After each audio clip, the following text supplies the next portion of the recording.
৬৫ বছর বয়সী এক মহিলাকে ধর্ষণ করার অভিযোগ উঠল মাঝবয়সী এক ব্যক্তির বিরুদ্ধে। ঘটনাকে কেন্দ্র করে ব্যাপক চাঞ্চল্য ছড়ায় শিলিগুড়ি নিউ জলপাইগুড়ি থানার শ্রীনগর কলোনি এলাকায়। জানা যায় ওই মহিলা বাড়িতে একা ছিলেন, তিনি সামান্য মানসিক ভারসাম্যহীনা। বুধবার রাতে বাড়ি ফাঁকা থাকার সুযোগে তার বাড়িতে প্রবেশ করে ওই অভিযুক্ত তাকে ধর্ষণ করে বলে অভিযোগ ওঠে। ওই মহিলার মেয়ে তখন বাড়িতে চলে আসায় অভিযুক্তকে হাতে নাতে ধরে ফেলেন স্থানীয়রা। তারপর তাকে নিউ জলপাইগুড়ি থানার পুলিশের হাতে তুলে দেওয়া হয়। থানাতে একটি লিখিত অভিযোগও দায়ের করা হয়েছে। পুরো ঘটনার তদন্তে নেমেছে পুলিশ। দিদি কি হয়েছিল ঘটনাটা? ঘটনাটা কি হয়েছিল, আমার মেয়েকে আমি পড়তে দিতে যাই রোজ দিন 5টার দিকে। তো আমার মার মেন্টালি, আমার ভাইও ওরকমই। তো 5টার দিকে পড়তে দিতে যাই, আমি রোজ দিন আমি মাকে দেখতে যাই এবং মাকে আমি দেখাশোনা করি। তো আজকে আমি রোজ দিনের মতন আজকে দেখতে গেছি।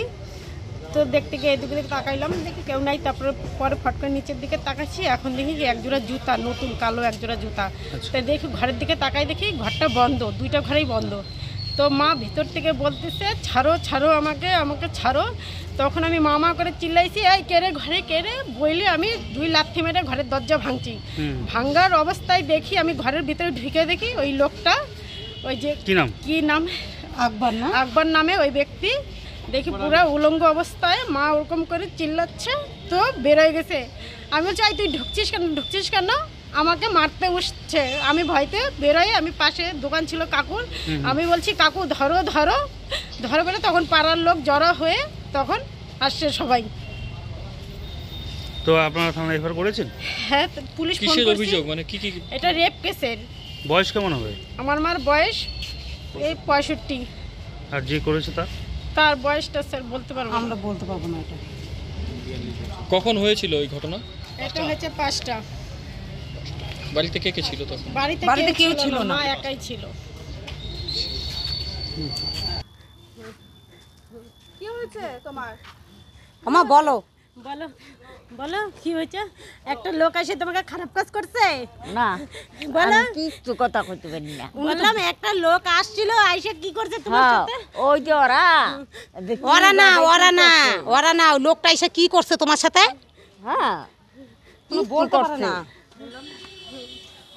কি করছে তোমার সাথে লোকটা?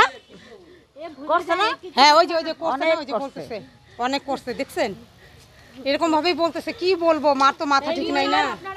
এই মেয়ে ওর শাস্তি চাই, ওর মৃত্যু চাই, ওর মৃত্যু চাই। এইসব লোক যদি থাকে আর ছেলে মেয়ে ধ্বংস করবে, ওর মৃত্যু চাই।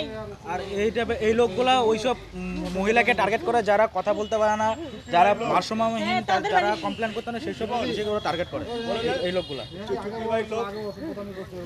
চুটকির বাড়ির লোকেরা ও বলে আগেও আসছে, এখন আমি তো কাজে চলে যাই। হ্যাঁ হ্যাঁ, আগেও আসছে।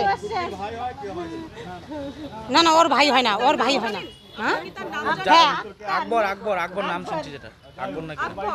আমার মার বয়স দাদাটা কই? ওই দাদাটা বলতে পারবেন নামটা কি? ওনার বয়স জানি না, আমার মায়ের বয়স 85। ওর আকবর, ওর নাম আকবর আলী নাকি আছে? ও তো টাইটেলের দরকার নাই, আলিম আলীর। নিউ জলপাইগুড়ি থানা ঘুরে দেবাশিস দাসের রিপোর্ট, টাইমস 14 বাংলা। আপনি কি কিডনির রোগে ভুগছেন? তাহলে আর দেরি না করে আজই আসুন আপনার এলাকার একমাত্র বিশ্বস্ত প্রতিষ্ঠান জীবন রেখাতে। এখানে বিশেষজ্ঞ নেফ্রোলজিস্ট ডাক্তাররা লেজার ট্রিটমেন্টের মাধ্যমে রোগীদের সমস্ত ধরনের কিডনির এবং প্রোস্টেটের অপারেশন করে থাকেন। রোগী দেখছেন nephrologist doctor Arkaprava Chakraborty, SSKM hospital, Kolkata. Doctor Sunil Kumar, Apollo hospital, Kolkata. Doctor Pinaki Mukherjee, NRS hospital, Kolkata. এছাড়াও এখানে প্রতিদিন অপারেশন করছেন ও বহির্বিভাগের রোগী দেখছেন ইউরোসার্জন ডক্টর আতার কাশিম, PG হসপিটাল, কলকাতা। তাছাড়াও এখানে স্বাস্থ্যসাথী কার্ড ও ওয়েস্ট বেঙ্গল হেলথ স্কিমের সুবিধা রয়েছে। আমাদের ঠিকানা রায়গঞ্জ, উকিলপাড়া। বিশদে জানতে কল করুন 8373066655 অথবা 8373066644 এই নম্বরে।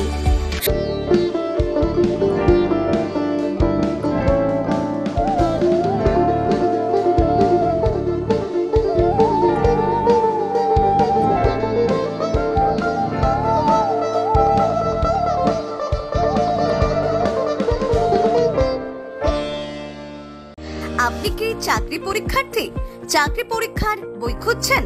তাহলে আজই চলে আসুন সৌর বুক অ্যান্ড ম্যাগাজিন সেন্টারে। এখানে BSc, WBCS, bank, rail, ICDS, nursing, ANM এবং জিএনএম সহ কেন্দ্রীয় ও রাজ্য সরকারের সকল চাকরির পরীক্ষার বই ও ম্যাগাজিন পাওয়া যায়।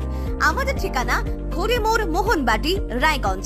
বিস্তারিত জানতে যোগাযোগ করুন 9002904090 অথবা 9434347016।